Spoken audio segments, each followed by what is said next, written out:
అంటే ట్రెండ్ చేయడం ఇట్లాంటివి అంటే ఇట్లాంటి ఇష్యూస్ తీసుకురావడం కాంగ్రెస్ పార్టీ వాళ్ళకి చాలా ఈజీ. ఎందుకంటే గత 9 మంత్స్ నుంచి వాళ్ళు చేసే పని ఇదొక్కటే. 9 నెలల నుంచి 9-10 నెలల నుంచి పని ఏమైనా చేస్తున్నారంటే ఏం చేస్తలేరు. కేవలం ఇట్లాంటి డైవర్షన్ పాలిటిక్స్. ప్రజలు వాళ్ళని ప్రశ్నించకుండా ఇష్యూని ఎట్లా డైవర్ట్ చేయాలనే ఉద్దేశంతో ఇట్లాంటి రాజకీయాకి పాల్పడ్డారు. నిన్న కూడా కొండా సురేఖ గారు ఏదైతే కమెంట్ చేశారో అసలు ఎవ్వరికి సంబంధం లేదు. అక్కడ కేటీఆర్ గారికి లేదు, ఫిలిం ఇండస్ట్రీకి సంబంధించిన వ్యక్తులకి లేదు. వారి మీద ఎవరో అన్నోన్ పర్సన్ కమెంట్ పెట్టిన దానికి కేటీఆర్ గారిని లింక్ చేస్తూ అదే ఆ ఫ్రస్ట్రేషన్లో ఫిలిం ఇండస్ట్రీ వాళ్ళని కొంతమందిని లింక్ చేస్తూ కేటీఆర్ గారికి ఫాల్స్ ఎలిగేషన్స్ చేయడం జరిగింది.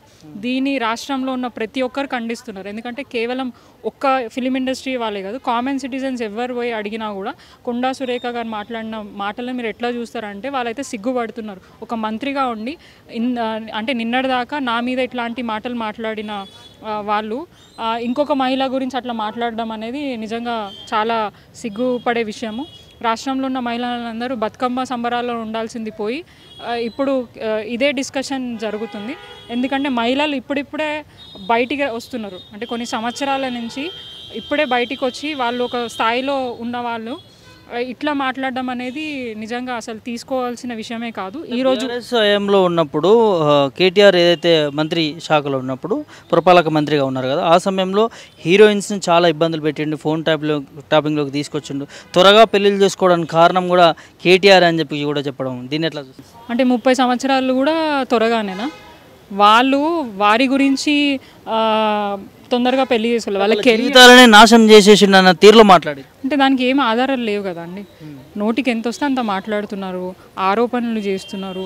చేయాలంటే మేము కూడా చేయొచ్చు, నేను అనొద్దు. కానీ ఒక మంత్రి కదా, మరి ఆ మంత్రి పదవి ఆమెకి ఎట్లా వచ్చింది? ఆమె ఏమైనా చేస్తే వచ్చిందా? అంటే మేము ఎట్లాంటి మాటలు మాట్లాడుతుందా అనడం ఇష్టం లేదు. కానీ ఆమె అన్న మాటలకి మేము జవాబు ఇవ్వాలంటే మేము ఇట్లానే ఇవ్వచ్చు. కానీ మాకు గౌరవం ఉంది, అది మాట్లాడడం ఇష్టం లేక మేము కామున్నాం. అది పద్ధతి కాదు. ఎవరి లైఫ్లో వాళ్ళు ఒక పొజిషన్కి వచ్చిన తర్వాతనే వాళ్ళ లైఫ్ డెసిషన్. దానికి కేటీఆర్ గారికి ఏం సంబంధం? ఫోన్ ట్యాపింగ్ విషయమే కానివ్వండి, ఎంక్వైరీ జరుగుతుంది కదా. మరి ఇప్పుడు దాకా ఏమైనా ప్రూఫ్స్ దొరికాయా కేటీఆర్ గారి మీద? డ్రగ్స్ కేసు అంటున్నారు, ఆయన టెస్ట్కి రెడీ ఉన్నారు. మరి అప్పుడు ఎందుకు యాక్సెప్ట్ చేయలేదా టెస్ట్?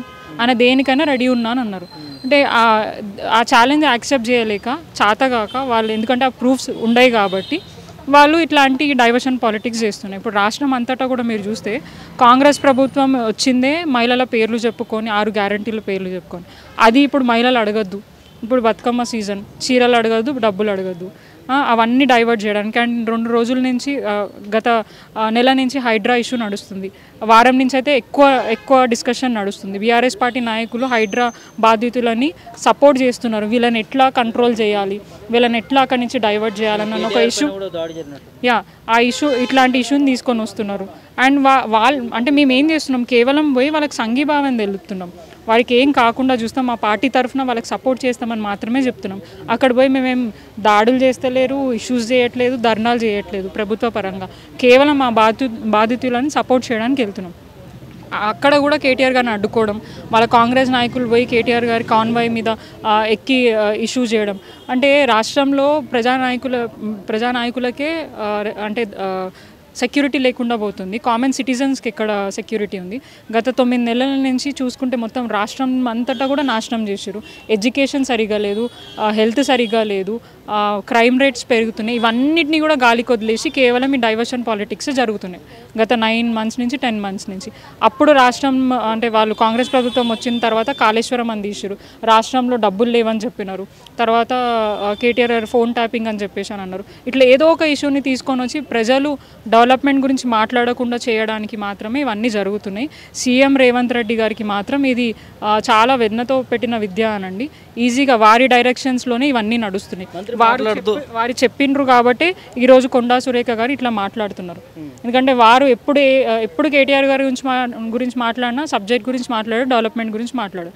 ఏమని అంటే ఇట్లాంటి ఫిలిం ఇండస్ట్రీ వాళ్ళ పేర్లు చెప్తాడు, డ్రగ్స్ అంటాడు, అవన్నీ అంటాడు. అవన్నీ మాట్లాడుతున్నప్పుడు నువ్వు అధికారంలో ఉన్నావు, మేమే అంటున్నాం అధికారంలో ఉన్నావు, నీకు అన్ని పవర్స్ ఉన్నాయి, మరి ఇప్పుడు ప్రూఫ్ చేయొచ్చు కదా అవన్నీ. మంత్రి మాటల వెనుక రేవంత్ రెడ్డి ప్లాన్ ఉందంటారా? 100% ఉంది. ఇప్పుడు హైడ్రా నడుస్తుంది, అందరు క్వశ్చన్ చేస్తున్నారు, దాన్ని ఎట్లా డైవర్ట్ చేయాలా? అందుకని ఒక మహిళని పెట్టుకొని ఇంకో మహిళ గురించి మాట్లాడితే చాలా హాట్ టాపిక్ అవుతుంది. ఇక ఇప్పుడు మీరు చూడండి, నిన్న ఆమె మాట్లాడినప్పటి నుంచి ఇప్పుడు దాకా హైడ్రా గురించి ఎవరైనా మాట్లాడుతున్నారు. మీరే అన్నారు ట్రెండింగ్లో నడిచే టాపిక్ ఇదే అని చెప్పేసి. ఆ ట్రెండింగ్ చేసేవన్నీ కరెక్ట్ కాంగ్రెస్ నాయకులకు తెలుసు. సో అట్లాంటి టాక్టిక్స్ మాత్రం వాళ్ళు మాత్రమే చేయగలుగుతారు. రాష్ట్రంలో ఉన్న ప్రజలు ఇబ్బంది పడుతున్నారు, వాటి మీద ఫోకస్ చేయకుండా ఇట్లాంటి చిల్లర రాజకీయాలు చేస్తూ వాళ్ళ రోజులను గడుస్తున్నాయని తెలియజేస్తారు. ఎలాంటి ఆధారాలు లేకుండా మంత్రి మాట్లాడడం, అది దాని వెనకాల ముఖ్యమంత్రి ఉన్నారని మీరు చెప్తా ఉన్నారు, ఇది సాధ్యమేనా? అంటే ముఖ్యమంత్రే కదా చాలా సందర్భాలలో మీడియా ముఖంగా మాట్లాడింది. ఆయన మాట్లాడింది కాబట్టి కొండా సురేఖ గారు మాట్లాడుతున్నారు ఇంకా ఫ్రస్ట్రేషన్లో, ఇంకా కోపంగా. అసలు పోస్ట్ ఎవరు చేశారు, ఆ పోస్ట్ చేయడానికి కారణం ఏంటిది, అవన్నీ చూసుకోవాలి కదా. మరి వాళ్ళ మీద యాక్షన్ తీసుకోవాలి కదా. దానికి కేటీఆర్ గారికి ఏం సంబంధం? కేటీఆర్ గారు ఏమైనా చెప్పారా? అదేమైనా వీళ్ళు విన్నారా ఇట్లా పోస్ట్ చేయమని? మాకు తెలిసినంత వరకు మా పార్టీ నాయకులు కానివ్వండి, మా కేటీఆర్ గారు కానివ్వండి, మహిళల పట్ల చాలా గౌరవంగా ఉంటారు, వాళ్ళకి చాలా మర్యాద ఇస్తారు. ఇట్లాంటివి ఎవరు చేసినా కూడా వాళ్ళు ఎంకరేజ్ చేయరు. ఇన్ కేస్ నిజంగానే మా పార్టీ నాయకులు అయితే ఖచ్చితంగా వాళ్ళ మీద యాక్షన్ తీసుకోవడానికి కూడా వాళ్ళు వెనకకు పోరు.